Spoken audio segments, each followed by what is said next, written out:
Mabanat ako. Banat? Alin doon? Nakaka-stress kang kausap, no? Sabi nga rin nila. Meg! Bakit? Surprise! Cafe? Mahilig ka sa puso, di ba?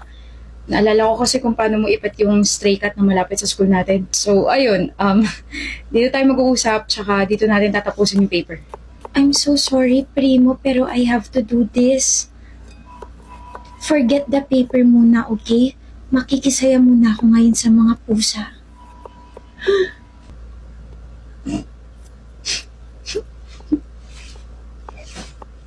Cute! 98 tayo sa paper natin. Taas nun, ah. Thank you. Nag-effort ka rin, kaya pasalamatan mo rin yung sarili mo. Saan ka pupunta? Aalis na. Hindi na ba tayo makikita? Tapos na yung project natin, Primo. Hindi na tayo partners. Hindi na ba tayo magkikita araw-araw para gumawa ng paper? I mean, magkaklase lang tayo sa subject ni Miss Candice, pero hindi ba pwedeng... Wala na rin project para sa atin si Ma'am. Pwede naman tayo maging partners for life.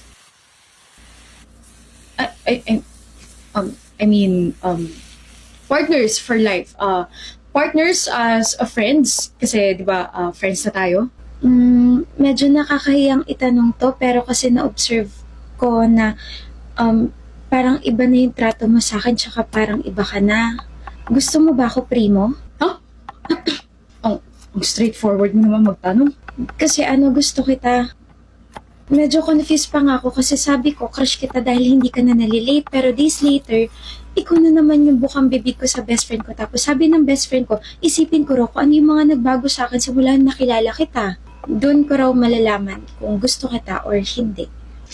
Kapag may ibang tumatawag sa akin na Meg, naiinis ako kasi hindi naman ikaw yun. Tapos gusto kitang titigan lagi kasi ang gwapo mo. Nakukitan ako sa'yo kapag naiinis ka kasi ganito yung noo mo. Tapos, nagets ko na yung banat mo na meganda ako.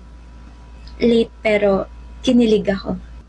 Nakabahan ako kapag malapit ka, lalo na kapag natatabig mo yung kamay ko, nahahawakan mo yung balikat ko kapag mabagal ako maglakad. Tsaka kinakabahan ako kapag nilalapit mo yung mukha mo. Gusto rin kita kasi kahit mayabang ka magsalita, super soft ng puso mo lalo na sa mga animals. Kahit din sinasabi ng iba na masyado kang maangas, nakikita ko na parang that's only your wall to defend yourself, pero mabait ka, Primo. Pag nakikita tsaka nakakausap kita, para akong hindi makahinga. Kaya nagpa-check ako sa best friend ko, tapos sabi niya love signs daw, pero di pa kita love. Gusto pa lang kita, pero gusto kitang yayain sa date. Bago lang sa akin lahat to, pero gusto kita, Primo. Ako dapat unang magko-confess, inunahan mo naman ako. Napaka-bida-bida mo, no? Nakaka-stress ka talagang kausap. Gusto kita. Hindi.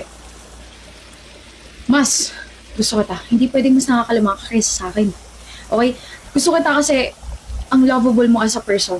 Kahit nakakainis at nakakaita kang kausap kasi ang slow mo, I can't deny the fact na I love talking to you. Meg, you make my heart laugh.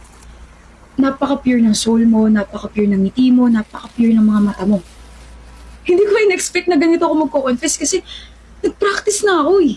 Gusto kita, Meg. Meg, I like you. Maangas ako pero pagdating sa'yo, tumitiklop ako. Gusto kita, Meg. Ang corny. Pero ayun, nunahan mo kasi ako eh. Ayoko sa masyadong mabait kasi nakaka-irita, but you are an exception, Meg. Kaya ayoko lang matapos sa thank you for being my partner sa project na to, yung conversation nating dalawa. Usap pa tayo. Yung mga gusto at ayaw natin sa buhay, yung mga pangarap natin, yung mga nakaka-stress na pangyayari sa buhay natin. Gusto ko yon. Kasi gusto kita, Primo. Nakakabaliw kang babae ka. Ganda mo, kainis.